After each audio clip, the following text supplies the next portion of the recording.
HCN ನ್ಯೂಸ್ಗೆ ಸ್ವಾಗತ. ನಾನು ಪ್ರಿಯಾ. ಈಗ ಹೆಡ್ಲೈನ್ಸ್. ಗ್ಯಾರಂಟಿ ಯೋಜನೆಗಳ ಯಶಸ್ಸಿನಲ್ಲಿ ವಾಣಿಜ್ಯ ತೆರಿಗೆ ಅಧಿಕಾರಿಗಳ ಶ್ರಮವಿದೆ. ಜಿಎಸ್ಟಿ ಸಂಗ್ರಹಣೆಯಲ್ಲಿ ದೇಶದಲ್ಲಿ ಪ್ರಥಮ ಸ್ಥಾನ ಗಳಿಸಲು ಪ್ರಯತ್ನಿಸಿ. ವಾಣಿಜ್ಯ ತೆರಿಗೆ ಅಧಿಕಾರಿಗಳಿಗೆ ಸಿಎಂ ಕರೆ. ಆಪರೇಷನ್ ಸಿಂಧೂರ ನಡೆಸಿದ ಸೇನೆ, ಕೇಂದ್ರದ ಬಗ್ಗೆ ಲಘು ಮಾತು. ಕಾಂಗ್ರೆಸ್ಸಿಗರು ದೇಶದ ಆಂತರಿಕ ಭಯೋತ್ಪಾದಕರು. ಕೈ ಮುಖಂಡರ ವಿರುದ್ಧ ನಾರಾಯಣಸ್ವಾಮಿ ನೇರ ಆರೋಪ. ನಿವೃತ್ತ ಅಂಗನವಾಡಿ ನೌಕರರ ಪೆನ್ಷನ್ಗೆ ಆಗ್ರಹ. 2011ರಿಂದ ಜಾರಿಗೆ ಎಐಟಿಯುಸಿ ಒತ್ತಾಯ. ಫೆಡರೇಷನ್ ನೇತೃತ್ವದಲ್ಲಿ ನಿವೃತ್ತ ಅಂಗನವಾಡಿ ನೌಕರರ ಪ್ರತಿಭಟನೆ. ಜಿಎಸ್ಟಿ ಸಂಗ್ರಹಣೆಯಲ್ಲಿ ಕರ್ನಾಟಕ ರಾಜ್ಯ ದೇಶದಲ್ಲಿ ದ್ವಿತೀಯ ಸ್ಥಾನದಲ್ಲಿದ್ದು ಮುಂದಿನ ದಿನಗಳಲ್ಲಿ 2ನೇ ಸ್ಥಾನಕ್ಕೆ ಬರಲು ಪ್ರಯತ್ನಿಸಬೇಕೆಂದು ಮುಖ್ಯಮಂತ್ರಿ ಸಿದ್ದರಾಮಯ್ಯ ಅವರು ವಾಣಿಜ್ಯ ತೆರಿಗೆ ಅಧಿಕಾರಿಗಳಿಗೆ ತಿಳಿಸಿದರು. ಅವರು ಕರ್ನಾಟಕ ವಾಣಿಜ್ಯ ತೆರಿಗೆಗಳ ಸೇವಾ ಸಂಘ ಬೆಂಗಳೂರು ಇವರ ವತಿಯಿಂದ ಆಯೋಜಿಸಲಾಗಿದ್ದ ಸುವರ್ಣ ಮಹೋತ್ಸವ ಕಾರ್ಯಕ್ರಮವನ್ನು ಉದ್ಘಾಟಿಸಿ ಮಾತನಾಡಿದರು. ಸಂಘವು 50 ವರ್ಷಗಳ ಮೈಲಿಗಲ್ಲನ್ನು ಸಾಧಿಸಿದ್ದು, ಇದಕ್ಕಾಗಿ ಶ್ರಮಿಸಿದ ಸಂಘದ ಎಲ್ಲಾ ಪದಾಧಿಕಾರಿಗಳಿಗೆ ಅಭಿನಂದನೆಗಳು. ನಿಮ್ಮೆಲ್ಲರ ಸಹಕಾರದಿಂದ ನಾನು ಆರ್ಥಿಕ ಇಲಾಖೆಯ ಜವಾಬ್ದಾರಿಯನ್ನ ದೀರ್ಘಕಾಲದವರೆಗೆ ನಿಭಾಯಿಸಲು ಸಾಧ್ಯವಾಯಿತು. ನಾನು ಹಣಕಾಸು ಮಂತ್ರಿಯಾಗಿ, ಉಪಮುಖ್ಯಮಂತ್ರಿಯಾಗಿ ಹಾಗೂ ಮುಖ್ಯಮಂತ್ರಿಯಾಗಿ ಹಣಕಾಸು ಇಲಾಖೆ ಕಾರ್ಯಭಾರವನ್ನು ನಿರ್ವಹಿಸಿದ್ದೇನೆ. ಈಗ ಸರ್ಕಾರದ ಯಶಸ್ವಿ ಆಡಳಿತಕ್ಕೆ 2 ವರ್ಷ ಪೂರೈಸಿದ್ದು, ಮೇ 20ರಂದು ವಿಜಯನಗರ ಜಿಲ್ಲೆಯ ಹೊಸಪೇಟೆಯಲ್ಲಿ ಸಮಾವೇಶ ಏರ್ಪಡಿಸಲಾಗಿದೆ ಎಂದರು. ತೆರಿಗೆ ಸಂಗ್ರಹಣೆಯಲ್ಲಿ ವಾಣಿಜ್ಯ ತೆರಿಗೆ ಅಧಿಕಾರಿಗಳ ಪ್ರಮುಖ ಪಾತ್ರ ವಹಿಸುತ್ತಿದ್ದು, ಇದಕ್ಕಾಗಿ ಎಲ್ಲಾ ಅಧಿಕಾರಿಗಳಿಗೆ ಅಭಿನಂದನೆಗಳು. ಜವಾಬ್ದಾರಿಯುತ ಅಧಿಕಾರಿಗಳಿಂದ ಉತ್ತಮ ತೆರಿಗೆ ಸಂಗ್ರಹಣೆಯಾಗುತ್ತದೆ. ವಾಣಿಜ್ಯ ತೆರಿಗೆ ಇಲಾಖೆಯಿಂದ ಹೆಚ್ಚಿನ ಮೊತ್ತದ ತೆರಿಗೆ ಸಂಗ್ರಹಣೆ ಸಾಧ್ಯವಾಗುತ್ತದೆ. ಕಳೆದ ವರ್ಷ ತೆರಿಗೆ ಸಂಗ್ರಹಣೆ 1,03,000 ಕೋಟಿಗಳ ಗುರಿ ನಿಗದಿಪಡಿಸಲಾಗಿದ್ದು, ಹೆಚ್ಚುವರಿ 17,000 ಕೋಟಿಗಳ ತೆರಿಗೆ ಸಂಗ್ರಹಣೆಯನ್ನು ಸಾಧಿಸಲಾಗಿತ್ತು. ಈ ವರ್ಷ ತೆರಿಗೆ ಸಂಗ್ರಹಣೆಗೆ 1,20,000 ಕೋಟಿಗಳ ಗುರಿಯನ್ನ ಸಂಗ್ರಹಿಸಲಾಗಿದ್ದು, 1,20,000 ಕೋಟಿಗಳ ಗುರಿಯನ್ನ ನೀಡಲಾಗಿದ್ದು, ಅಧಿಕಾರಿಗಳು ಗುರಿ ಮೀರಿ ಸಾಧನೆ ಮಾಡಬೇಕಿದೆ. ಈ ವರ್ಷ 4,09,000 ಕೋಟಿ ರೂಪಾಯಿಗಳ ಬಜೆಟ್ ಮಂಡಿಸಲಾಗಿದ್ದು, ಇದರಲ್ಲಿ ಗ್ಯಾರಂಟಿ ಯೋಜನೆಗಳಿಗೆ 50,018 ಕೋಟಿ ರೂಪಾಯಿಗಳನ್ನು ಮೀಸಲಿಡಲಾಗಿದೆ. ಇದುವರೆಗೂ 90,000 ಕೋಟಿ ರೂಪಾಯಿಗಳನ್ನು ಗ್ಯಾರಂಟಿ ಯೋಜನೆಗಳಿಗೆ ವೆಚ್ಚ ಮಾಡಲಾಗಿದೆ. ಗ್ಯಾರಂಟಿಗಳಿಗೆ ಹಣ ಪೂರೈಸಲಾಗದೆ ರಾಜ್ಯ ಆರ್ಥಿಕ ದಿವಾಳಿಯಾಗುತ್ತದೆ ಎಂದು ವಿರೋಧ ಪಕ್ಷದವರು ಟೀಕಿಸಿದರು. ಸರ್ಕಾರದ ಈ ಯಶಸ್ಸಿಗೆ ಇಲಾಖೆ ಅಧಿಕಾರಿಗಳ ಶ್ರಮ ಅಡಗಿದೆ ಎಂದರು. ನಾನು ಹಣಕಾಸಿನ ಮಂತ್ರಿಯಾಗಿದ್ದರೂ ಸಹ ತೆರಿಗೆ ಅಧಿಕಾರಿಗಳ ಕಾರ್ಯನಿರ್ವಹಣೆಯಲ್ಲಿ ಅನಗತ್ಯ ಮಧ್ಯಪ್ರವೇಶ ಮಾಡಲು ಬಯಸುವುದಿಲ್ಲ. ಆದರೆ ಅಧಿಕಾರಿಗಳು ಇಲಾಖೆಗೆ ನೀಡಿರುವ ತೆರಿಗೆ ಸಂಗ್ರಹಣೆಯ ಗುರಿಯನ್ನ ಸಾಧಿಸಲು ಪ್ರಯತ್ನಿಸಬೇಕು. ಬೆಂಗಳೂರಿನಲ್ಲಿ ತೆರಿಗೆ ಸೋರಿಕೆ ಹೆಚ್ಚಿನ ಮಟ್ಟದಲ್ಲಿದೆ. ಕರ್ನಾಟಕ ತೆರಿಗೆ ಸಂಗ್ರಹಣೆಯಲ್ಲಿ ಮುಂಚೂಣಿಯಲ್ಲಿದೆ. ತೆರಿಗೆ ಪಾವತಿ ಪ್ರಕ್ರಿಯೆಯಲ್ಲಿ ಹೆಚ್ಚಿನ ಸುಧಾರಣೆ ತರಲು ಸರ್ಕಾರ ಬದ್ಧವಾಗಿದೆ. ತೆರಿಗೆ ಅಧಿಕಾರಿಗಳ ಸಂಘದ ಬೇಡಿಕೆಗಳನ್ನು ಸರ್ಕಾರ ಪರಿಶೀಲಿಸಲಾಗುವುದು. ಸರ್ಕಾರಿ ನೌಕರರ ನ್ಯಾಯಯುತ ಬೇಡಿಕೆಗಳಿಗೆ ಸರ್ಕಾರ ಎಂದಿಗೂ ಸ್ಪಂದಿಸುತ್ತದೆ. ಅಂತೆಯೇ ಕರ್ತವ್ಯ ಲೋಪ ಎಸಗುವ ಅಧಿಕಾರಿ ನೌಕರರ ಮೇಲೆ ಶಿಸ್ತಿನ ಕ್ರಮವನ್ನು ಸರ್ಕಾರ ತೆಗೆದುಕೊಳ್ಳುತ್ತದೆ ಎಂದರು. HCN news, Bengaluru. ಕರ್ನಾಟಕ ವಾಣಿಜ್ಯ ತೆರಿಗೆ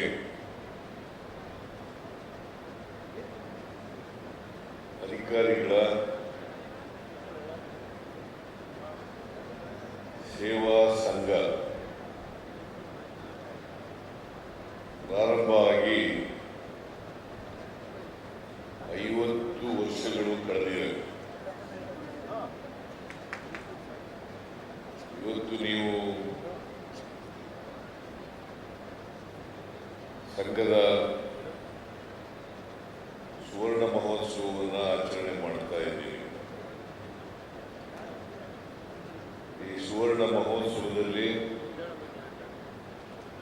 ಭಾಗಿಯಾಗಿರ್ತಕ್ಕಂಥ ಆರ್ಥಿಕ ಸಲಹೆಗಾರರಾದಂಥ ಧರ್ಮ ಕೇಳಿ ಗುಂಡಿಕ್ಕಿ ಹತ್ಯೆಗೈದವರಿಗೆ ಆಪರೇಷನ್ ಸಿಂಧೂರ ಮೂಲಕ ತಕ್ಕ ಉತ್ತರ ನೀಡಿದ ಮೋದಿ ಸರ್ಕಾರಕ್ಕೆ ಕಾಂಗ್ರೆಸ್ಸಿಗರು ಸಾಕ್ಷಿ ಕೇಳುವ ಮೂಲಕ ಸೈನಿಕರ ಶೌರ್ಯ ಸಾಹಸಕ್ಕೆ ಅವಮಾನ ಮಾಡಿದ್ದಾರೆ. ಕಾಂಗ್ರೆಸ್ಸಿಗರು ದೇಶ ಆಂತರಿಕ ಭಯೋತ್ಪಾದಕರೆಂದು ಕರ್ನಾಟಕ ವಿಧಾನ ಪರಿಷತ್ ವಿರೋಧ ಪಕ್ಷದ ನಾಯಕ ಛಲವಾದಿ ಟಿ. ನಾರಾಯಣಸ್ವಾಮಿ ಕೈಪಾಳ್ಯದ ವಿರುದ್ಧ ತೀವ್ರ ವಾಗ್ದಾಳಿ ನಡೆಸಿದರು. ಖಾಸಗಿ ಕಾರ್ಯಕ್ರಮದ ನಿಮಿತ್ತ ಬೇಲೂರು ಶಾಸಕ ಎಚ್.ಕೆ. ಸುರೇಶ್ ಸ್ವಗೃಹಕ್ಕಾಗಮಿಸಿದ ಬಳಿಕ ಸುದ್ದಿಗಾರರೊಂದಿಗೆ ಮಾತನಾಡಿದ ಅವರು, ಪಾಕಿಸ್ತಾನದ ಮೇಲೆ ಯುದ್ಧ ತರಬಲ್ಲ ಎನ್ನುವ ಕಾಂಗ್ರೆಸ್ ಪಕ್ಷಕ್ಕೆ ಯುದ್ಧದ ವಿರಾಮದ ಬಗ್ಗೆ ಮಾತನಾಡುವ ಯಾವುದೇ ನೈತಿಕತೆ ಹಕ್ಕು ಇಲ್ಲ. ಕಾಂಗ್ರೆಸ್ ಪಕ್ಷದ ಕೆಲ ಮೇಲಿನ ಮುಖಂಡರು ಯುದ್ಧದ ಅನಿವಾರ್ಯತೆ ಬಗ್ಗೆ ಬೆಂಬಲ ನೀಡಿದ್ದಾರೆ. ಆದರೆ ಕೈಪಾಳ್ಯದ 2ನೇ ಸಾಲಿನಲ್ಲಿ ಬರುವ ಮಂಜುನಾಥ್, ದಿನೇಶ್ ಗುಂಡೂರಾವ್, ಸಂತೋಷ್ ಲಾಡ್ ಮತ್ತು ಮರಿಖರ್ಗೆ ಸಾಕ್ಷಿ ಕೇಳುತ್ತಿರುವುದು ನಿಜಕ್ಕೂ ಶೋಚನೀಯ ಎಂದ ಅವರು, ಪಾಕಿಸ್ತಾನ ಭಾಗವಾಗುವ ಸಂದರ್ಭದಲ್ಲಿ ಮೂಲ ಭಯೋತ್ಪಾದಕರು ಪಾಕಿಸ್ತಾನಕ್ಕೆ ಹೋಗಿದ್ದಾರೆ. ಆದರೆ ಆಂತರಿಕ ಭಯೋತ್ಪಾದಕರು ಭಾರತದಲ್ಲಿಯೇ ಉಳಿದಿದ್ದಾರೆ ಅವರೇ ಕಾಂಗ್ರೆಸ್ಸಿಗರು ಎಂದು ನೇರ ಆರೋಪ ಮಾಡಿದ್ರು. ಕರ್ನಾಟಕ ರಾಜ್ಯದ ಸಿದ್ದರಾಮಯ್ಯನವರ ಸರ್ಕಾರ ಕೇವಲ ಗ್ಯಾರಂಟಿ ಮೇಲೆ 2 ವರ್ಷ ಪೂರೈಸಿದೆ. ಯಾವುದೇ ಅನುದಾನವಿಲ್ಲದೆ ಅಭಿವೃದ್ಧಿಯನ್ನ ಮರೆತು ಕೇವಲ ಮುಖ್ಯಮಂತ್ರಿ ಸ್ಥಾನಕ್ಕೆ ಕಚ್ಚಾಟವೇ 2 ವರ್ಷದ ಸಾಧನೆಯಾಗಿದೆ. ಭಾರೀ ಭ್ರಷ್ಟಾಚಾರದ ಕೂಪವಾದ ರಾಜ್ಯ ಸರ್ಕಾರ ತನ್ನ ತಪ್ಪುಗಳನ್ನು ಮುಚ್ಚಿಕೊಳ್ಳಲು ಜಾತಿ ಗಣತಿ, ಒಳ ಮೀಸಲಾತಿಯನ್ನ ಮುಂದಿಟ್ಟುಕೊಂಡು ದಿಕ್ಕು ತಪ್ಪಿಸಲು ಮುಂದಾಗಿದೆ. 5 ಗ್ಯಾರಂಟಿಗಳನ್ನು ನೀಡಿದ ರಾಜ್ಯ ಸರ್ಕಾರ ಹಾಲಿನಿಂದ ಆಲ್ಕೋಹಾಲ್ ತನಕ ಬೆಲೆ ಏರಿಕೆ ಮಾಡಿ ಮಹಿಳೆಯರಿಗೆ 2,000 ನೀಡಿ 20,000 ವಾಪಸ್ ಪಡೆಯುತ್ತಿದೆ. ಇವರ ಆಟ ರಾಜ್ಯದಲ್ಲಿ ಇನ್ನು ಮುಂದೆ ನಡೆಯುವುದಿಲ್ಲ. ಜನರು ಬುದ್ಧಿವಂತರಾಗಿದ್ದಾರೆ. ವೇದಿಕೆಯಲ್ಲಿನ ಭಾಷಣಕ್ಕೆ ಮಾತ್ರ ಅಭಿವೃದ್ಧಿ ಸೀಮಿತವಾಗಿದೆ. ನಯಾ ಪೈಸಾ ಅಭಿವೃದ್ಧಿ ನೀಡಿಲ್ಲ. ರಾಜ್ಯ ಸರ್ಕಾರದ ಸಾಧನೆ ಶೂನ್ಯವಾಗಿದೆ. ಜಿಲ್ಲಾ ಮತ್ತು ತಾಲೂಕು ಪಂಚಾಯಿತಿ ಚುನಾವಣೆ ನಡೆಸಲು ನ್ಯಾಯಾಲಯ ಛೀಮಾರಿ ಹಾಕಿದರೂ ರಾಜ್ಯ ಸರ್ಕಾರ ಸೋಲಿನ ಭಯದಿಂದ ಚುನಾವಣೆ ನಡೆಸಲು ಮುಂದಾಗುತ್ತಿಲ್ಲ. ಬಿಜೆಪಿ ಪಕ್ಷದಲ್ಲಿ ಯಾವುದೇ ಭಿನ್ನಾಭಿಪ್ರಾಯವಿಲ್ಲ. ವೈಯಕ್ತಿಕವಾಗಿ ಟೀಕೆ ಮಾಡುವವರ ವಿರುದ್ಧ ಪಕ್ಷ ಶಿಸ್ತು ಕ್ರಮ ಕೈಗೊಂಡಿದೆ. ಸಿದ್ದರಾಮಯ್ಯನವರ ಸರ್ಕಾರ ನಡೆಸುತ್ತಿರುವ ಒಳ ಮೀಸಲಾತಿ ಸಮೀಕ್ಷೆ ಬಗ್ಗೆ ನಮ್ಮ ಅಸಮಾಧಾನವಿದೆ. ದಾಖಲೆ ಇಲ್ಲದೆ ಕಾಟಾಚಾರದ ಸಮೀಕ್ಷೆ ನಡೆಯುತ್ತದೆ ಎಂದು ಕುಟುಕಿದ್ರು. ಈ ಸಂದರ್ಭದಲ್ಲಿ ಶಾಸಕ ಎಚ್ಕೆ ಸುರೇಶ್, ಮಾಜಿ ಅಧ್ಯಕ್ಷ ರೇಣುಕುಮಾರ್, ಬಿಜೆಪಿ ಮುಖಂಡ ದೀಪಕ್ ದೊಡ್ಡಯ್ಯ, ತಾಲೂಕು ಬಿಜೆಪಿ ಅಧ್ಯಕ್ಷ ಸಂಜು ಕೌರಿ, ತಾಲೂಕು ಪಂಚಾಯಿತಿ ಮಾಜಿ ಅಧ್ಯಕ್ಷ ಪರ್ವತಯ್ಯ ಹಾಜರಿದ್ದರು. HCN news, Belur. ವಿಚಾರ ಬಂದಾಗ ಹೆಚ್ಚು ಪ್ರಚಾರದಲ್ಲಿ ಅವರಿರೋದು ಭ್ರಷ್ಟಾಚಾರದಲ್ಲಿ ಮಾತ್ರ. ಭ್ರಷ್ಟಾಚಾರದ ಯಾವುದೇ ವಿಷಯ ದಿನಕ್ಕೊಂದು ಬರ್ತವೆ.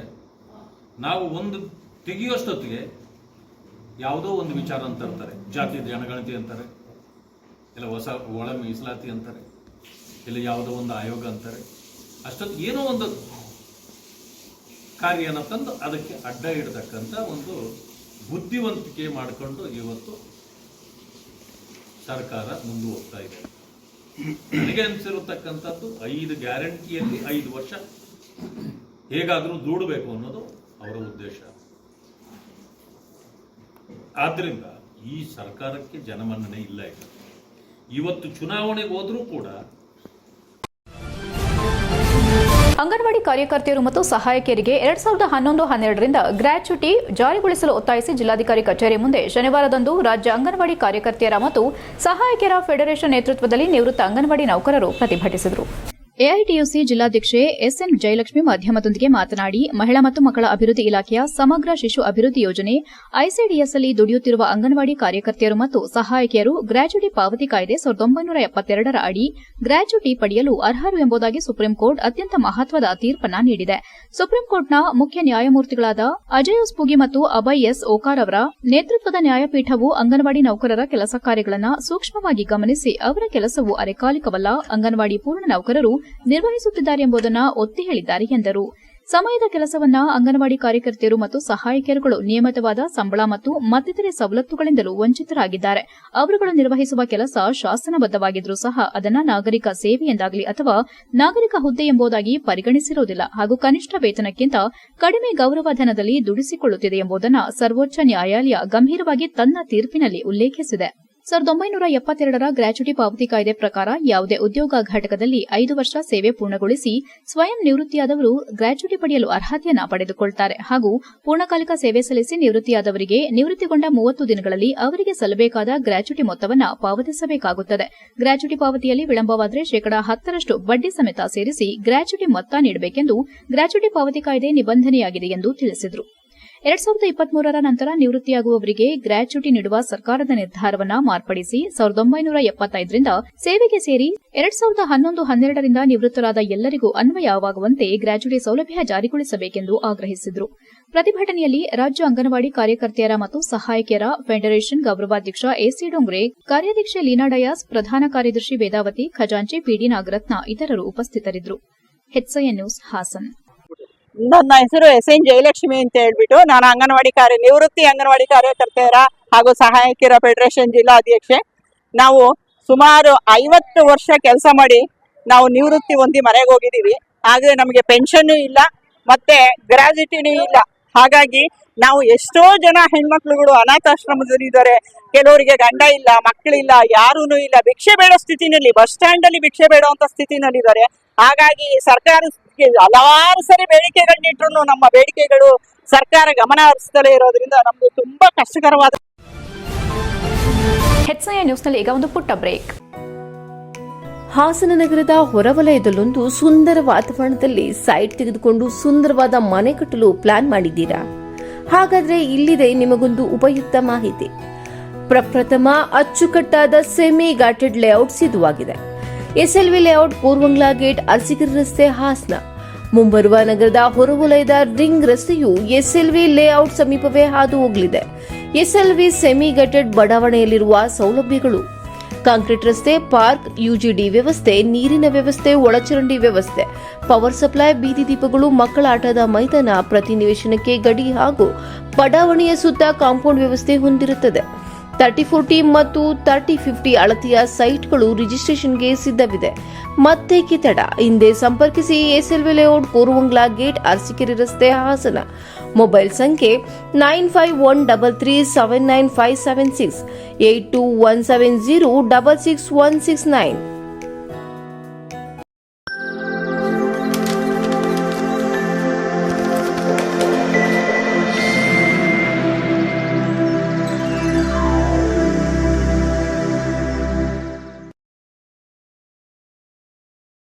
ಬ್ರೇಕ್ನ ನಂತರ HCN ನ್ಯೂಸ್ಗೆ ಸ್ವಾಗತ.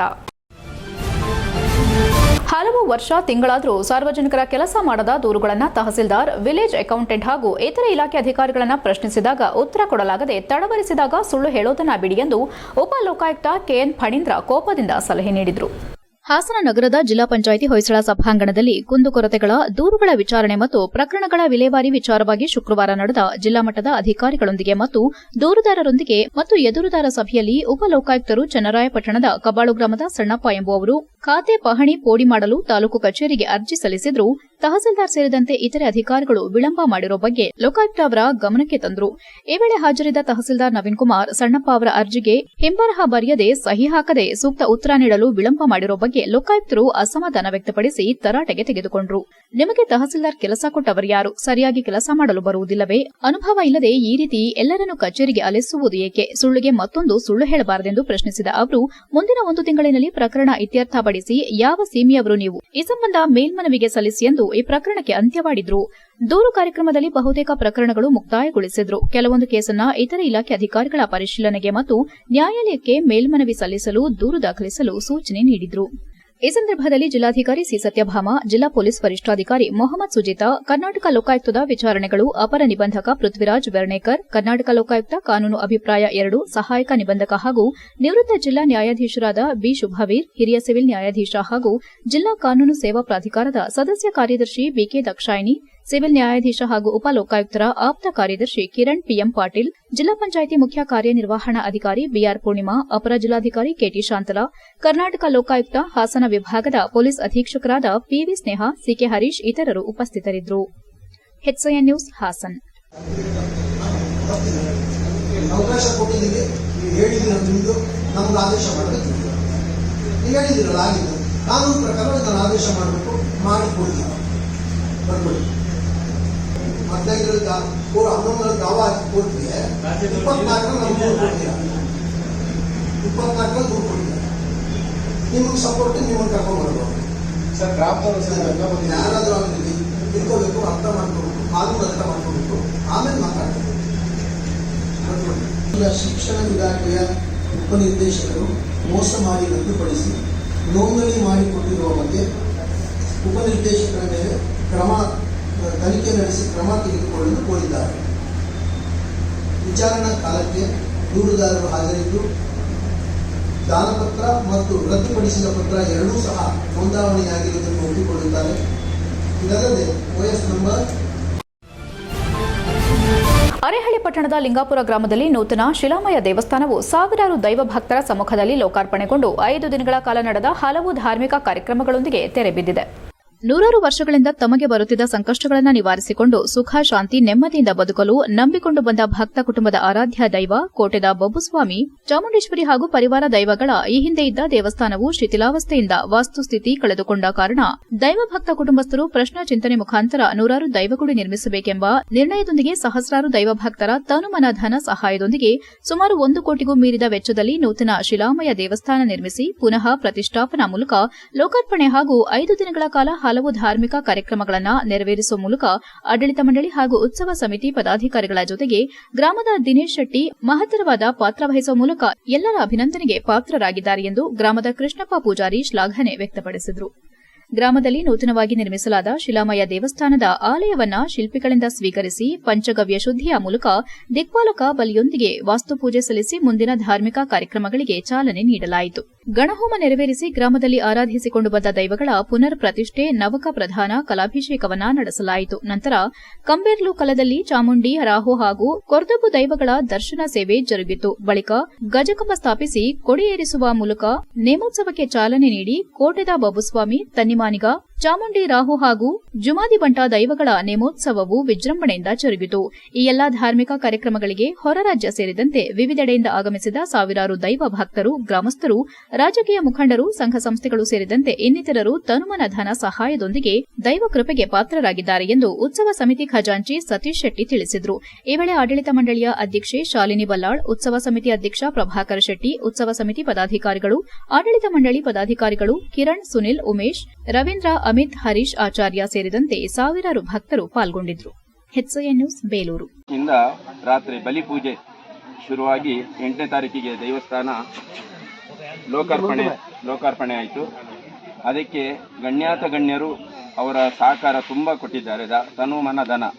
ಅದರ ಜೊತೆಗೆ ಮಹಾರಾಷ್ಟ್ರದಿಂದ ಭಾರಿ ನಮಗೆ ಅದಕ್ಕೆ ಸಹಕಾರ ಬಂದಿದೆ. ಅದರ ಜೊತೆ ತಮಿಳುನಾಡಿನಿಂದ ಬಂದಿದೆ, ಹೊರ ರಾಜ್ಯದಿಂದನೂ ಬಂದಿದೆ. ಹಾಗೆ ನಮ್ಮ ಲಿಂಗಾಪುರ, ಅರಳಿ ಹೋಬಳಿ, ಬೇಲೂರು ತಾಲೂಕು, ಹಾಸನ ಜಿಲ್ಲೆ.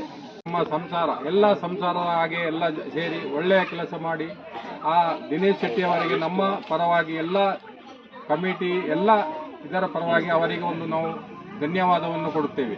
ಅವರು ಎಲ್ಲ ಒಳ್ಳೆ ಕಷ್ಟಪಟ್ಟು ಎಲ್ಲ ಒಂದು ದೇವಸ್ಥಾನ ಉದ್ಘಾಟನೆ ಮಾಡಿಕೊಟ್ಟಿದ್ದಾರೆ. ಅದಕ್ಕಾಗಿ ಅವರಿಗೆ ನಮ್ಮ ಎಲ್ಲ ಪರವಾಗಿ ನಾವು ಒಂದು ಧನ್ಯವಾದವನ್ನು ಅವರಿಗೆ ಕೊಡುತ್ತೇವೆ. HCN ನ್ಯೂಸ್ನಲ್ಲಿ ಈಗ ಒಂದು ಪುಟ್ಟ ಬ್ರೇಕ್. ಹಾಸನದಲ್ಲಿ 28 ವರ್ಷಗಳಿಂದ ಜನತೆಗೆ ಅತ್ಯುತ್ತಮವಾದ ವೈದ್ಯಕೀಯ ಸೇವೆಯನ್ನು ನೀಡುತ್ತಿರುವ ಹೇಮಾವತಿ ಮಲ್ಟಿಸ್ಪೆಷಾಲಿಟಿ ಹಾಸ್ಪಿಟಲ್ ಹಾಸನ. ನಮ್ಮಲ್ಲಿ ದಿನದ 24 ಗಂಟೆಯೂ ಆಕ್ಸಿಡೆಂಟಲ್ ಇಂಜುರೀಸ್ ಮತ್ತು ಎಮರ್ಜೆನ್ಸಿ ಸರ್ವಿಸ್ಗಳನ್ನು ಹೊಂದಿದೆ. ಹೇಮಾವತಿ ಆಸ್ಪತ್ರೆಯ ಡಾಕ್ಟರ್ ನಿಖಿಲ್ ಆರ್ ಭಟ್ ರವರು MS ಆರ್ಥೋಪೆಡಿಕ್ನಲ್ಲಿ ಚಿನ್ನದ ಪದಕ ಪಡೆದು ಸಿಂಗಾಪುರ್ ಜನರಲ್ ಹಾಸ್ಪಿಟಲ್ನಲ್ಲಿ ಫೆಲೋಶಿಪ್ ಇನ್ ಜಾಯಿಂಟ್ ರಿಪ್ಲೇಸ್ಮೆಂಟ್ ಸರ್ಜರಿಯ ಪದವಿ ಪಡೆದು ಸೇವೆಯನ್ನ ಸಲ್ಲಿಸಿರುತ್ತಾರೆ.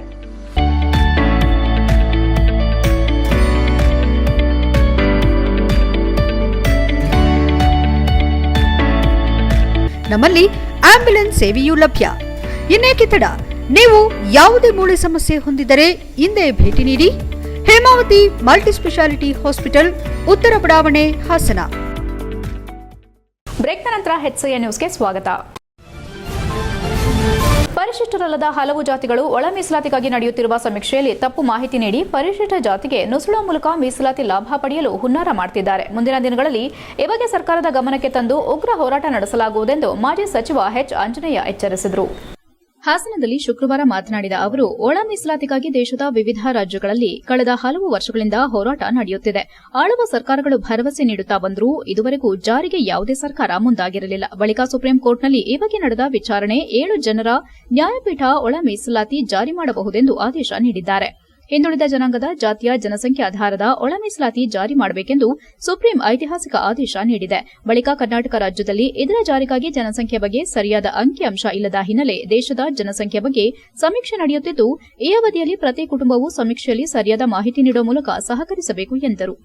ಮೀಸಲಾತಿ ನೀಡಲು ಜನಸಂಖ್ಯೆ ಬಹುಮುಖ್ಯ. ಆದ್ದರಿಂದ ಸಮೀಕ್ಷೆದಾರರಿಗೆ ಸರಿಯಾದ ಮಾಹಿತಿ ನೀಡುವ ಮೂಲಕ ತಮ್ಮ ಹಕ್ಕನ್ನು ಪಡೆಯಲು ಪರಿಶಿಷ್ಟ ಜಾತಿಯ ಜನರು ಮುಂದಾಗಬೇಕು. ಇದೊಂದು ಸದಾವಕಾಶ ದೊರೆತಿದ್ದು ಸರಿಯಾದ ಮಾಹಿತಿಯೊಂದಿಗೆ ಸಮೀಕ್ಷೆ ನಡೆಯಬೇಕಿದೆ. ಅಲ್ಲದೆ ಒಳ ಮೀಸಲಾತಿ ಜಾರಿಗಾಗಿ ನಡೆಯುತ್ತಿರುವ ಜನಗಣತಿ ಸಮೀಕ್ಷೆಯಲ್ಲಿ ಯಾವುದೇ ಕುಟುಂಬ ಹೊರಗುಳಿಯಬಾರದು.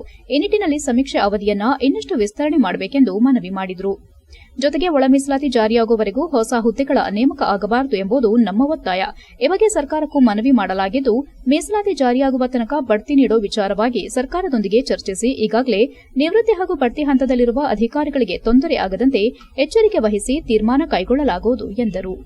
ಪತ್ರಿಕಾಗೋಷ್ಠಿಯಲ್ಲಿ ಮಾಜಿ ಲೋಕಸಭಾ ಸದಸ್ಯ ಚಂದ್ರಪ್ಪ, ಅಹಿಂದ ಹೋರಾಟ ಸಮಿತಿ ಮುತ್ತುರಾಜ್, ವಿಜಯಕುಮಾರ್, ಮುನಿರಾಜ್, ಶಂಕರ್ರಾಜ್, ಶೇಖರಪ್ಪ ಇತರರು ಉಪಸ್ಥಿತರಿದ್ದರು. HCN news Hassan. ನಮಗೆಲ್ಲ ಗೊತ್ತಿರುವ ಹಾಗೆ ಮಾದಿಗ ಸಮುದಾಯ ಕಳೆದ 30-35 ವರ್ಷಗಳಿಂದ ಈ ರಾಜ್ಯದಲ್ಲಿ ನಾವು ಅಸ್ಪೃಶ್ಯರು, ನಮ್ಮ ಜನಸಂಖ್ಯೆ ಮತ್ತು ನಮ್ಮ ಹಿಂದುಳುವಿಕೆ ಪ್ರಕಾರ ನಮಗೆ ಸಿಗಬೇಕಾದಂಥ ಮೀಸಲಾತಿ ದೊರೀತಾ ಇಲ್ಲ. ನಮಗೆ ಒಳ ಮೀಸಲಾತಿ ವರ್ಗೀಕರಣ ಮಾಡಿಕೊಡ್ಬೇಕು ಅಂತ ಹೇಳಿ ಆಗ್ರಹಿಸಿ ಅನೇಕ ಚಳವಳಿ ಹೋರಾಟವನ್ನ ನಾವು ಮಾಡ್ಕೊಂಡ್ಬಂದಿದ್ದೀವಿ. ಅದೇ ರೀತಿ ಆಂಧ್ರದಲ್ಲೂ ಕೂಡ ನಮ್ಮ ಅಲ್ಲಿನ ಬಹುದೊಡ್ಡ ಹೋರಾಟಗಾರರಾದಂಥ ಮಂದಕೃಷ್ಣ ಮಾದಿಗರ್ ಅವರೇ ಇದಕ್ಕೆಲ್ಲ ಸ್ಫೂರ್ತಿ. ಅವರು ಕೂಡ ಇಡೀ ರಾಷ್ಟ್ರಾದ್ಯಂತ ಎಲ್ಲೆಲ್ಲಿ ಇಂಥ ಒಂದು ಅಸಮಾನತೆ ಇದೆ, ಎಲ್ಲೆಲ್ಲಿ ಮೀಸಲಾತಿ ಪಡೆಯುವಲ್ಲಿ ಈ ಸಮುದಾಯ ವಂಚಿತವಾಗಿದೆ ಅಂತ ಕಡೆಗೆಲ್ಲ ಒಳ ಮೀಸಲಾತಿ ಆಗ್ಬೇಕು ಅಂತೇಳಿ ಆಗ್ರಹಿಸಿ ಅವರು ಚಳವಳಿಯನ್ನ ಮಾಡ್ತಾ ಬಂದಿದ್ದಾರೆ. ನಾವು ಕೂಡ ಈ ದಿಸೆಯಲ್ಲಿ ಅನೇಕ ರೀತಿಯ ಸರ್ಕಾರದ ಗಮನವನ್ನು ಸೆಳೆದಿದ್ದೇವೆ. ವಿದ್ಯಾರ್ಥಿಗಳು ಉತ್ತಮ ಭವಿಷ್ಯ ರೂಪಿಸಿಕೊಳ್ಳುವ ಕಡೆ ಹೆಚ್ಚಿನ ಗಮನ ಹರಿಸಬೇಕೆಂದು ಶಾಸಕ ಎಚ್.ಕೆ. ಸುರೇಶ್ ಹೇಳಿದರು. ಬೇಲೂರು ಪಟ್ಟಣದ ವೈಡಿಡಿ ಸರ್ಕಾರಿ ಪ್ರಥಮ ದರ್ಜೆ ಕಾಲೇಜಿನಲ್ಲಿ ಹಮ್ಮಿಕೊಂಡಿದ್ದ ಸಮಾರೋಪ ಸಮಾರಂಭ ಕಾರ್ಯಕ್ರಮವನ್ನು ಉದ್ಘಾಟಿಸಿ ಮಾತನಾಡಿದ ಅವರು, ಕಾಲೇಜಿನಲ್ಲಿ ಸಾಂಸ್ಕೃತಿಕ ಚಟುವಟಿಕೆಗಳನ್ನು ನಡೆಸಲು 4.20 ಕೋಟಿಯ ವೆಚ್ಚದಲ್ಲಿ ಕಲಾಮಂದಿರ ನಿರ್ಮಾಣಕ್ಕೆ ಮುಂದಾಗಿದ್ದು, ಕ್ರೀಡಾ ಚಟುವಟಿಕೆಗಳ ಉತ್ತೇಜನಕ್ಕೆ ಶೀಘ್ರವೇ ಒಳಾಂಗಣ ಕ್ರೀಡಾಂಗಣ ನಿರ್ಮಾಣಕ್ಕೆ ಮುಂದಾಗಲಾಗುತ್ತದೆ. ವಿದ್ಯಾರ್ಥಿಗಳು ಯಾವುದೇ ಕಾರಣಕ್ಕೂ ಪರೀಕ್ಷೆ ಸಮಯದಲ್ಲಿ ಶ್ರದ್ಧೆ, ನಿಷ್ಠೆ ಮತ್ತು ಪ್ರಾಮಾಣಿಕತೆಯಿಂದ ಪರೀಕ್ಷೆ ಎದುರಿಸಿ ಸಮರ್ಪಕ ಉತ್ತರ ಬರೆದು ಉತ್ತಮ ಅಂಕಗಳನ್ನು ಪಡೆದು ತೇರ್ಗಡೆ ಹೊಂದುವ ಮೂಲಕ ತಂದೆ ತಾಯಿ ಹಾಗೂ ಪೋಷಕರಿಗೆ ಮತ್ತು ಕಲಿತ ಶಿಕ್ಷಣ ಸಂಸ್ಥೆಗೂ ಶಿಕ್ಷಕರಿಗೂ ಎಲ್ಲರಿಗೂ ಒಳ್ಳೆಯ ಕೀರ್ತಿ ತರುವ ಮೂಲಕ ನಿಮ್ಮ ಮುಂದಿನ ಭವಿಷ್ಯವನ್ನು ಉಜ್ವಲವನ್ನಾಗಿಸಿಕೊಳ್ಳಿ ಎಂದರು. ವೈಟಿಡಿ ಕಾಲೇಜು ಅಭಿವೃದ್ಧಿ ಸಮಿತಿ ಸದಸ್ಯ ಹೆಬ್ಬಾಳು ಹಾಲಪ್ಪ ಮಾತನಾಡಿ, ಶಾಸಕರು ಈಗಾಗಲೇ ಬೃಹತ್ ಕಲಾಮಂದಿರ ನಿರ್ಮಾಣಕ್ಕೆ ಮುಂದಾಗಿದ್ದು, ಮುಂದಿನ ದಿನದಲ್ಲಿ ವೈಟಿಡಿ ಕಾಲೇಜಿಗೆ ವರಮಾನ ತರಲಿದೆ. ಹಾಗೆಯೇ ವಿಶ್ವವಿದ್ಯಾಲಯ ಮಟ್ಟದ ಅಂತರ್ ಕಾಲೇಜು ಕ್ರೀಡೆಗಳಿಗೆ ಅವಶ್ಯವಾದ ಒಳಾಂಗಣ ಕ್ರೀಡಾಂಗಣ ಅವಶ್ಯಕವಾಗಿದೆ ಎಂದರು.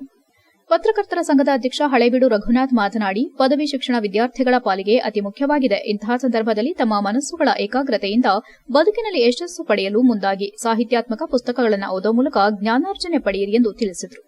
ಪತ್ರಕರ್ತರ ಸಂಘದ ಕಾರ್ಯದರ್ಶಿ ಬಿಬಿ ಶಿವರಾಜ್ ಮಾತನಾಡಿ, ವಿದ್ಯಾರ್ಥಿಗಳು ಆದರ್ಶ ಗುಣಗಳನ್ನು ಅಳವಡಿಸಿಕೊಂಡು ಆದರ್ಶರಾಗುವುದರೊಂದಿಗೆ ಉತ್ತಮ ಸಾಧನೆ ಮಾಡಿ, ಜೊತೆಗೆ ಹಿರಿಯ ಸಾಹಿತಿಗಳ ಬಗ್ಗೆ ಸೇರಿದಂತೆ ವಿವಿಧ ಕ್ಷೇತ್ರಗಳ ಕುರಿತಾದ ವಿಷಯ ಸಂಗ್ರಹಣೆ, ಸಾಧಕರ ಜೀವನ ಚರಿತ್ರೆ ಬಗ್ಗೆ ತಿಳಿದುಕೊಳ್ಳುವುದು ಮತ್ತು ಸಾಧನೆ ಹಾದಿಯಲ್ಲಿ ಪ್ರಮುಖ ಪಾತ್ರ ವಹಿಸುವ ಮೂಲಕ ಉತ್ತಮ ಸಾಧನೆ ಮಾಡಿ ಕಾಲೇಜಿಗೆ, ಪೋಷಕರಿಗೆ, ತಾಲೂಕಿಗೆ ಒಳ್ಳೆಯ ಹೆಸರು ತರಬೇಕೆಂದ ಅವರು, ಕ್ಷೇತ್ರದಲ್ಲಿ ಅಭಿವೃದ್ಧಿ ಪರ್ವಕ್ಕೆ ಮುಂದಾಗಿರುವ ಶಾಸಕರು ವಿದ್ಯಾರ್ಥಿಗಳಿಗೆ ಹೆಚ್ಚಿನ ಉತ್ತೇಜನ ನೀಡುವ ನಿಟ್ಟಿನಲ್ಲಿ ಸಾಗುತ್ತಿರುವುದು ಯುವ ಜನಾಂಗಕ್ಕೆ ಖುಷಿ ಮೂಡಿದೆ ಎಂದರು.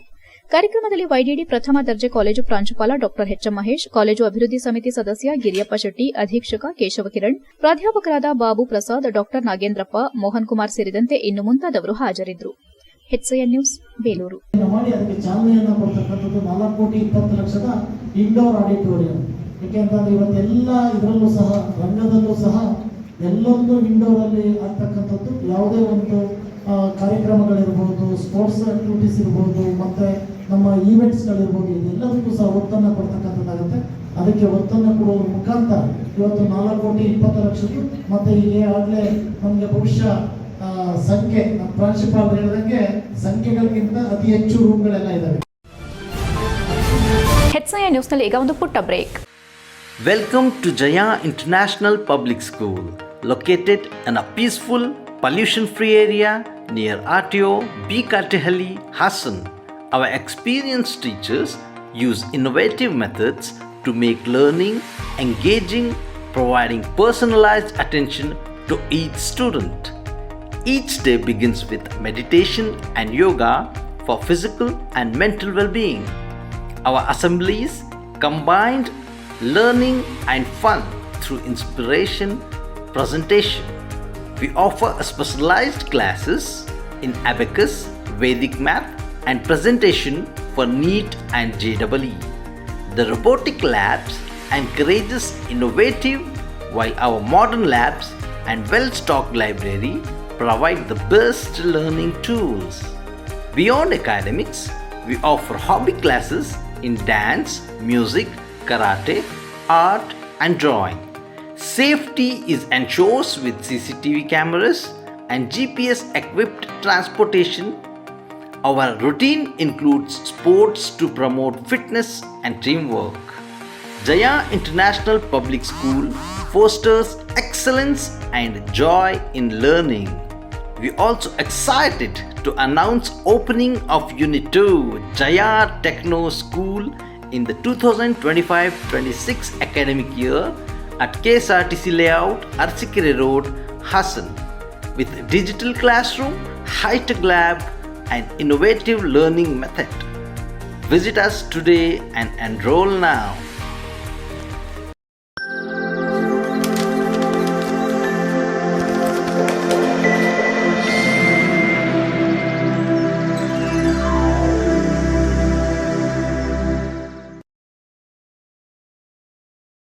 ಬ್ರೇಕ್ನ ನಂತರ HCI ನ್ಯೂಸ್ಗೆ ಸ್ವಾಗತ. ತೀವ್ರ ಕುತೂಹಲ ಕೆರಳಿಸಿದ ಕಸಬಾ ಕೃಷಿ ಪತ್ತಿನ ಸಹಕಾರ ಸಂಘದ ಚುನಾವಣೆಯಲ್ಲಿ ಬಿಜೆಪಿ ಜೆಡಿಎಸ್ ಬೆಂಬಲಿತ ಅಭ್ಯರ್ಥಿಗಳು ಕ್ಲೀನ್ ಸ್ವೀಪ್ ಸಾಧಿಸಿದ್ದಾರೆ. ಒಟ್ಟು 12 ಸ್ಥಾನಗಳಿದ್ದು ಸಾಲಗಾರರಲ್ಲದ ಕ್ಷೇತ್ರದಲ್ಲಿ ಎನ್ಡಿಎ ಅಭ್ಯರ್ಥಿ ನಿಖಿಲ್ ಹಲಸುಲಿಗೆ ಗೆಲುವು ಸಾಧಿಸಿದ್ದು, ಸಾಲಗಾರರ ಕ್ಷೇತ್ರದಲ್ಲಿ 9 ಸ್ಥಾನಗಳಿಗೆ ಚುನಾವಣೆ ನಡೆದಿದ್ದು, ಎನ್ಡಿಎ ಅಭ್ಯರ್ಥಿಗಳಾದ ಉಷಾ, ಜಗದೀಶ್, ಜಯರಾಮ್, ಜಸಿಂತಾ ಟೆಲಿಸ್, ಮನುಕುಮಾರ್, ರವಿ, ಸುದೀಶ್, ಸುರೇಶ್ ಆಳ್ವ, ವೆಂಕಟೇಶ್ ಗೆಲುವು ಸಾಧಿಸಿರುತ್ತಾರೆ. ಒಂದು ಸ್ಥಾನದಲ್ಲಿ ಕಾಂಗ್ರೆಸ್ ಬೆಂಬಲಿತ ರಾಜಶೇಖರ್ ಅವಿರೋಧವಾಗಿ ಆಯ್ಕೆಯಾಗಿದ್ದು, ಮತ್ತೊಂದು ಸ್ಥಾನ ಪರಿಶಿಷ್ಟ ಪಂಗಡಕ್ಕೆ ಮೀಸಲಾಗಿದ್ದು, ಯಾವುದೇ ಅಭ್ಯರ್ಥಿಗಳು ನಾಮಪತ್ರ ಸಲ್ಲಿಸದ ಕಾರಣ ಚುನಾವಣೆ ನಡೆದಿರುವುದಿಲ್ಲ. ಗೆಲುವು ಸಾಧಿಸಿದ ನಂತರ ಎನ್ಡಿಎ ವಿಜೇತರು ಪಟ್ಟಣದ ಹೇಮಾವತಿ ಪ್ರತಿಮೆಗೆ ಹಾರ ಹಾಕಿ ನಂತರ ಸಕಲೇಶ್ವರ ಸ್ವಾಮಿ ದೇವಸ್ಥಾನದಲ್ಲಿ ಪೂಜೆ ಸಲ್ಲಿಸಿದರು. ಈ ಸಂದರ್ಭದಲ್ಲಿ ಶಾಸಕ ಸಿಮೆಂಟ್ ಮಂಜು ಮಾತನಾಡಿ, ಕಸಬಾ ಕೃಷಿ ಪತ್ತಿನ ಸಹಕಾರ ಸಂಘಕ್ಕೆ ನಡೆದ ಚುನಾವಣೆಯಲ್ಲಿ ಮತದಾರರು ಉತ್ತಮ ಅಭ್ಯರ್ಥಿಗಳನ್ನು ಆಯ್ಕೆ ಮಾಡಿದ್ದಾರೆ. ರೈತರಿಗೆ ಅನುಕೂಲವಾಗಬೇಕು ಹಾಗೂ ಭ್ರಷ್ಟಾಚಾರ ರಹಿತ ಆಡಳಿತ ನೀಡಬೇಕು. ಈ ನಿಟ್ಟಿನಲ್ಲಿ ಈ ಚುನಾವಣೆಯಲ್ಲಿ ಪ್ರತ್ಯಕ್ಷವಾಗಿ ಪರೋಕ್ಷವಾಗಿ ಕೆಲಸ ಮಾಡಿದ ಎಲ್ಲರಿಗೂ ಅಭಿನಂದನೆಗಳನ್ನು ಸಲ್ಲಿಸುತ್ತೇನೆ ಎಂದರು. ಬಿಜೆಪಿ ತಾಲೂಕು ಅಧ್ಯಕ್ಷ ವಳಲಹಳ್ಳಿ ಅಶ್ವಥ್ ಮಾತನಾಡಿ, ಕಸಬಾ ಕೃಷಿ ಪತ್ತಿನ ಸಹಕಾರ ಸಂಘದಲ್ಲಿ ಈ ಹಿಂದೆ ಸೊಸೈಟಿಯಲ್ಲಿ ನಡೆದಿದ್ದ ವ್ಯಾಪಕ ಭ್ರಷ್ಟಾಚಾರದ ವಿರುದ್ಧ ಈ ಬಾರಿ ಎನ್ಡಿಎ ಬೆಂಬಲಿತ ಅಭ್ಯರ್ಥಿಗಳನ್ನು ಗೆಲ್ಲಿಸುವ ಮೂಲಕ ತಕ್ಕ ಪಾಠ ಕಲಿಸಿದ್ದಾರೆ. ಶಾಸಕ ಸಿಮೆಂಟ್ ಮಂಜು ಹಾಗೂ ಮಾಜಿ ಶಾಸಕ ಎಚ್ಕೆ ಕುಮಾರಸ್ವಾಮಿ ನೇತೃತ್ವದಲ್ಲಿ ಈ ಚುನಾವಣೆ ನಡೆದಿದ್ದು, ಎನ್ಡಿಎ ಅಭ್ಯರ್ಥಿಗಳು ಕ್ಲೀನ್ ಸ್ವೀಪ್ ಮಾಡಿದ್ದು, ಮುಂದಿನ ದಿನಗಳಲ್ಲಿ ಕೃಷಿ ಪತ್ತಿನ ಸಹಕಾರ ಸಂಘವನ್ನ ಅಭಿವೃದ್ಧಿಯ ಪಥದಲ್ಲಿ ಎನ್ಡಿಎ ಅಭ್ಯರ್ಥಿಗಳು ತೆಗೆದುಕೊಂಡು ಹೋಗಲಿದ್ದಾರೆ ಎಂದರು. ಜಿಲ್ಲಾ ಪಂಚಾಯಿತಿ ಮಾಜಿ ಉಪಾಧ್ಯಕ್ಷ ಜೆಡಿಎಸ್ ಮುಖಂಡ ಸುಪ್ರದೀಪ್ ಯಜಮಾನ್ ಮಾತನಾಡಿ, ಕಸಬಾ ಕೃಷಿ ಪತ್ತಿನ ಸಹಕಾರ ಸಂಘದಲ್ಲಿ ಎನ್ಡಿಎ ಬೆಂಬಲಿತರು ಮೊಟ್ಟ ಮೊದಲ ಬಾರಿಗೆ ಅಧಿಕಾರ ಹಿಡಿಯುವ ಮುಖಾಂತರ ಹೊಸ ಇತಿಹಾಸ ಸೃಷ್ಟಿಸಿದ್ದಾರೆ. ತಾಲೂಕಿನಲ್ಲಿ ಎನ್ಡಿಎ ಮೈತ್ರಿಕೂಟ ಸುಭದ್ರವಾಗಿದ್ದು, ಎರಡೂ ಪಕ್ಷಗಳ ಮುಖಂಡರು ಒಗ್ಗಟ್ಟಿನಿಂದ ಎಲ್ಲಾ ಚುನಾವಣೆಗಳನ್ನು ಎದುರಿಸುತ್ತೇವೆ ಎಂದರು. ಈ ಸಂದರ್ಭದಲ್ಲಿ ಟಿಎಪಿಸಿಎಂಎಸ್ ಅಧ್ಯಕ್ಷ ಶಶಿಕುಮಾರ್, ಬಿಜೆಪಿ ಪ್ರಧಾನ ಕಾರ್ಯದರ್ಶಿ ಅಗ್ನಿ ಸೋಮಶೇಖರ್, ಗ್ರಾಮ ಪಂಚಾಯಿತಿ ಅಧ್ಯಕ್ಷ ಸತೀಶ್, ಪುರಸಭೆ ಸದಸ್ಯ ಆದರ್ಶ್, ಎಪಿಎಂಸಿ ಮಾಜಿ ಅಧ್ಯಕ್ಷ ಕವನ್ಗೌಡ, ಬಿಜೆಪಿ ನಗರಾಧ್ಯಕ್ಷ ಲೋಕೇಶ್, ಬಿಜೆಪಿ ಮುಖಂಡ ಎವಿ ನರೇಶ್, ಪುನೀತ್ ಬನ್ನಹಳ್ಳಿ ಮುಂತಾದವರು ಹಾಜರಿದ್ದರು. HCI news, Sakleshpur. ಸಕಲೇಶಪುರದಲ್ಲಿ ಕಸಬಾ ಕೃಷಿ ಪತ್ತಿನ ಸಹಕಾರ ಸಂಘ ಇದಕ್ಕೆ ನಡೆದಂಥ ಚುನಾವಣೆಯಲ್ಲಿ ನಾವು ಒಂದು ರೀತಿಯಲ್ಲಿ ಇದು ಸಹಕಾರಿ ಸಂಸ್ಥೆ ಆಗಿರೋದ್ರಿಂದ ಒಂದು ಕೋಆರ್ಡಿನೇಷನ್ ಮಾಡ್ಕೊಂಡು ಒಂದು 10 ಜನನ ಟೀಮ್ ಮಾಡಿದ್ದು. 10ಕ್ಕೆ 10 ಜನನೂ ಕೂಡ ಆಯ್ಕೆಯಾಗಿದ್ದಾರೆ ಅಂಥೇಳಿ ಈ ಸಂದರ್ಭದಲ್ಲಿ ನಾನು ಹೇಳಲಿಕ್ಕೆ ಇಷ್ಟಪಡ್ತೀನಿ. ಸಹಕಾರಿ ಸಂಘಗಳನ್ನ ಅಭಿವೃದ್ಧಿ ಮಾಡಬೇಕು, ರೈತರಿಗೆ ನ್ಯಾಯ ಕೊಡಬೇಕು, ರೈತರುಗಳಿಗೆ ಅನುಕೂಲಗಳನ್ನ ಮಾಡಿಕೊಡ್ಬೇಕು ಅಂತಕ್ಕಂಥ ಉದ್ದೇಶದಿಂದ ಇವತ್ತು ಉತ್ತಮವಾದವ್ರನ್ನ ಆಯ್ಕೆ ಮಾಡಿದ್ದಾರೆ. ಇವತ್ತು ಆಯ್ಕೆಯಾದಂಥ 10 ಜನ ಡೈರೆಕ್ಟರ್ ಕೂಡ ಧನ್ಯವಾದನ ಈ ಸಂದರ್ಭದಲ್ಲಿ ನಾನು ಹೇಳಲಿಕ್ಕೆ ಇಷ್ಟಪಡ್ತೀನಿ. ನಮ್ಮೆಲ್ಲ ಬೇಲೂರು ತಾಲೂಕಿನ ಸಿದ್ದರಹಳ್ಳಿ ಗ್ರಾಮದಲ್ಲಿ ನಡೆಯುತ್ತಿರುವ ರಸ್ತೆ ಮತ್ತು ಚರಂಡಿ ಕಾಮಗಾರಿಗೆ ಬೇಲೂರು ಶಾಸಕ ಎಚ್ಕೆ ಸುರೇಶ್ ಗುದ್ದಲಿ ಪೂಜೆ ನೆರವೇರಿಸಿದರು. ಬೇಲೂರು ತಾಲೂಕಿನ ಮಲೆನಾಡು ಭಾಗಕ್ಕೆ ಹೆಚ್ಚಿನ ಅನುದಾನವನ್ನು ನೀಡುವ ಮೂಲಕ ಮಲೆನಾಡನ್ನು ಅಭಿವೃದ್ಧಿಪಡಿಸಲು ನಾನು ಬದ್ಧನಾಗಿರುವೆ ಎಂದು ಬೇಲೂರು ಶಾಸಕ ಎಚ್ಕೆ ಸುರೇಶ್ ಹೇಳಿದರು. ತಾಲೂಕಿನ ಸಿದ್ದರಹಳ್ಳಿ ಗ್ರಾಮದ ಕಾವೇರಿ ನಿಗಮದಿಂದ ನೀಡಿದ 1 ಕೋಟಿ ವೆಚ್ಚದ ರಸ್ತೆ ಮತ್ತು ಚರಂಡಿ ಡಾಂಬರೀಕರಣದ ಕಾಮಗಾರಿಗೆ ಗುದ್ದಲಿ ಪೂಜೆ ನಡೆಸಿದ ಬಳಿಕ ಮಾತನಾಡಿದ ಅವರು, ಬೇಲೂರು ತಾಲೂಕಿನ ಮಲೆನಾಡು ಭಾಗಕ್ಕೆ ಈ ಹಿಂದಿನಿಂದಲೂ ಕೂಡ ಅಭಿವೃದ್ಧಿ ವಿಚಾರದಲ್ಲಿ ತಾರತಮ್ಯ ನಡೆಯುತ್ತಿರುವುದು ಶೋಚನೀಯ. ಇದನ್ನು ನಾನು ಮನಗಂಡು ಶಾಸಕನಾದ ಬಳಿಕದಿಂದಲೂ ಮಲೆನಾಡಿನ ಸಂಪೂರ್ಣ ಹಳ್ಳಿಗಳಿಗೆ ಖುದ್ದು ಭೇಟಿ ನೀಡಿ ಇಲ್ಲಿನ ಸ್ಥಿತಿಗತಿಗಳು, ಕಾಮಗಾರಿಗಳು ಮತ್ತು ಇನ್ನಿತರೆ ಸಮಸ್ಯೆಗಳ ಬಗ್ಗೆ ಪಟ್ಟಿ ಮಾಡಿಕೊಂಡು ಸರ್ಕಾರಕ್ಕೆ ಈಗಾಗಲೇ ಕೋಟ್ಯಾಂತರ ರೂಪಾಯಿಗಳಲ್ಲಿ ಪ್ರಸ್ತಾವನೆ ಸಲ್ಲಿಸಲಾಗಿದೆ. ಸದ್ಯಕ್ಕೆ 13 ಕೋಟಿ ರೂಪಾಯಿಗಳ ಕಾಮಗಾರಿಗೆ ಅನುದಾನ ಬಿಡುಗಡೆಯಾಗಿದ್ದು, ಶೀಘ್ರದಲ್ಲೇ ಶಂಕುಸ್ಥಾಪನೆ ನಡೆಸುವ ಬಗ್ಗೆ ತಿಳಿಸಿದ ಅವರು, ಸದ್ಯ ಕಾವೇರಿ ನಿಗಮದಿಂದ 1 ಕೋಟಿ ಕಾಮಗಾರಿಯಲ್ಲಿ ಸಿಮೆಂಟ್, ಚರಂಡಿ ಮತ್ತು ಡಾಂಬರೀಕರಣದ ರಸ್ತೆ ನಡೆಸಲು ಇಂದು ಶಂಕುಸ್ಥಾಪನೆ ನಡೆಸಲಾಗಿದೆ ಎಂದ ಅವರು, ಗುಣಮಟ್ಟದ ಕಾಮಗಾರಿಗೆ ಒತ್ತು ನೀಡುವುದು ನಮ್ಮ ಪ್ರಥಮ ಆದ್ಯತೆಯಾಗಿದೆ ಎಂದ ಅವರು, ಬೇಲೂರು ವಿಧಾನಸಭಾ ಕ್ಷೇತ್ರದಲ್ಲಿ ಈಗಾಗಲೇ 200 ಕೋಟಿಗೂ ಹೆಚ್ಚಿನ ಅನುದಾನದಲ್ಲಿ ಕ್ಷೇತ್ರದಲ್ಲಿ ಅಭಿವೃದ್ಧಿ ಕಾಮಗಾರಿ ನಡೆಯುತ್ತಿದೆ. ಕಾಮಗಾರಿಗಳು ಪ್ರಗತಿಯಲ್ಲಿವೆ. ಅಲ್ಲದೆ 100 ಕೋಟಿ ಕಾಮಗಾರಿಗೆ ಅನುದಾನ ತರಲು ಸರ್ಕಾರಕ್ಕೆ ಮನವಿ ಮಾಡಿರುವೆ ಎಂದರು. ಈ ಸಂದರ್ಭದಲ್ಲಿ ಗ್ರಾಮ ಪಂಚಾಯಿತಿ ಅಧ್ಯಕ್ಷೆ ಲಕ್ಷ್ಮಿ, ಗ್ರಾಮಸ್ಥರಾದ ಸುರೇಶ್, ಹಾಲಪ್ಪ ಶೆಟ್ಟಿ, ಚಂದ್ರಶೇಖರ್, ಉಮೇಶ್, ರುಕ್ಮಿಣಿ, ವಿಕ್ರಮ್ ಕೌರಿ, ರಘು, ಕೋಮರಾಜ್, ಶಶಿ, ಕಾವೇರಿ ನಿಗಮದ ರಾಮಕೃಷ್ಣ, ಅಭಿವೃದ್ಧಿ ಅಧಿಕಾರಿ ಸರಸ್ವತಿ ಹಾಜರಿದ್ದರು. HCI news, Belur. ನಮಸ್ಕರಿಸುತ್ತಾ, ಸಿದ್ದರಹಳ್ಳಿ ಗ್ರಾಮದಲ್ಲಿ ಇವತ್ತು ಕಾವೇರಿ ನೀರಾವರಿ ನಿಗಮದ ವತಿಯಿಂದ 1 ಕೋಟಿ ರೂಪಾಯಿ ಅನುದಾನವನ್ನು ವಿಶೇಷವಾಗಿ ಅನೇಕ ಭಕ್ತರುಗಳು ಇಲ್ಲಿ ಬರ್ತಕ್ಕಂಥದ್ದು. ಅದರ ಜೊತೆಯಲ್ಲಿ ನಮ್ಮ ಡಿ.ಕೆ. ಶಿವಕುಮಾರ್ ಆಪ್ತರಾದಂಥ ಶ್ರೀಧರ್ ಅವರು ಈ ಭಾಗದಲ್ಲಿದ್ದಾರೆ. ಅವರು ಸಹ ಸಹಕಾರವನ್ನು ಮಾಡಿ ಇವತ್ತು ನಮ್ಮ ವಿಕ್ಕಿ ಅವರು, ನಮ್ಮ ಶಶಿ ಅವರು, ನಮ್ಮ ಅಧಿಕಾರಿಗಳು. ಕೊನೆಯಲ್ಲಿ ಮತ್ತೊಮ್ಮೆ ಮುಖ್ಯಾಂಶಗಳು. ಗ್ಯಾರಂಟಿ ಯೋಜನೆಗಳ ಯಶಸ್ಸಿನಲ್ಲಿ ವಾಣಿಜ್ಯ ತೆರಿಗೆ ಅಧಿಕಾರಿಗಳ ಶ್ರಮವಿದೆ. ಜಿಎಸ್ಟಿ ಸಂಗ್ರಹಣೆಯಲ್ಲಿ ದೇಶದಲ್ಲಿ ಪ್ರಥಮ ಸ್ಥಾನ ಗಳಿಸಲು ಪ್ರಯತ್ನಿಸಿ. ವಾಣಿಜ್ಯ ತೆರಿಗೆ ಅಧಿಕಾರಿಗಳಿಗೆ ಸಿಎಂ ಕರೆ. ಆಪರೇಷನ್ ಸಿಂಧೂರ ನಡೆಸಿದ ಸೇನೆ, ಕೇಂದ್ರದ ಬಗ್ಗೆ ಲಘು ಮಾತು. ಕಾಂಗ್ರೆಸ್ಸಿಗರು ದೇಶದ ಆಂತರಿಕ ಭಯೋತ್ಪಾದಕರು. ಕೈ ಮುಖಂಡರ ವಿರುದ್ಧ ನಾರಾಯಣಸ್ವಾಮಿ ನೇರ ಆರೋಪ. ನಿವೃತ್ತ ಅಂಗನವಾಡಿ ನೌಕರರ ಪೆನ್ಷನ್ಗೆ ಆಗ್ರಹ. 2011ರಿಂದ ಜಾರಿಗೆ ಎಐಟಿಯುಸಿ ಒತ್ತಾಯ. ಫೆಡರೇಷನ್ ನೇತೃತ್ವದಲ್ಲಿ ನಿವೃತ್ತ ಅಂಗನವಾಡಿ ನೌಕರರ ಪ್ರತಿಭಟನೆ. ಇಷ್ಟೊತ್ತು ನೀವು ನೋಡಿದ್ದು ಹಾಸನದ ಸುದ್ದಿ ಅಂದ್ರೆ HCN ನ್ಯೂಸ್.